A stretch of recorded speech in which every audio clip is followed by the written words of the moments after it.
नमस्कार मंडळी, कसे आहे सगळे? मस्त मजेत ना. मिनी ब्लॉगमध्ये तुमचं सगळ्यांचं खूप खूप स्वागत आहे.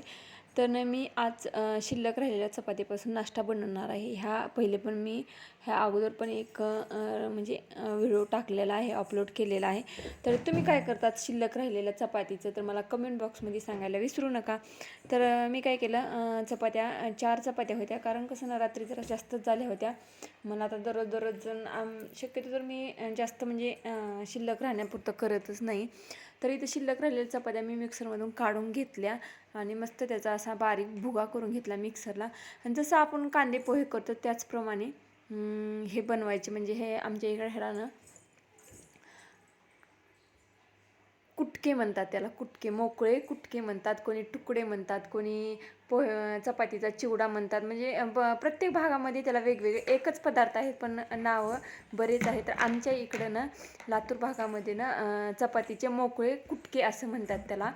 तर इथं कांदा, नंतर टमॅटो पण टाकलं मी, थोडंसं टमॅटो टाकत नाही पण जसं आवडेल तसं.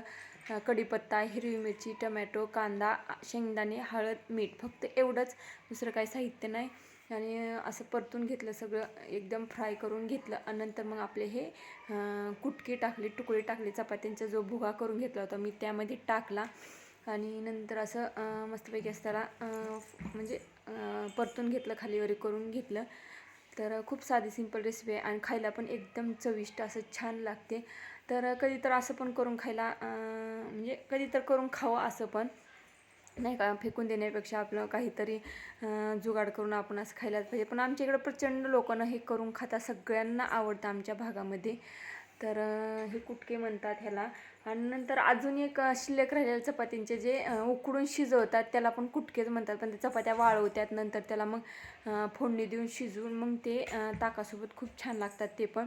तर वरून टाकली मस्तपैकी अशी हिरवीगार कोथिंबीर आणि ताक किंवा दही, लिंबू असेल तर लिंबासोबत पण हे ना खूप छान असं चविष्ट लागतात. तर या सर्वजण सकाळ सकाळचा हा नाश्ता करायला. तर आवडला असेल तर नक्कीच लाईक करा, शेअर करा आणि कमेंट बॉक्समध्ये सांगायला विसरू नका की तुमच्या इकडे ह्याला काय म्हणतात. तर चला तर मग सगळ्यांना बाय बाय.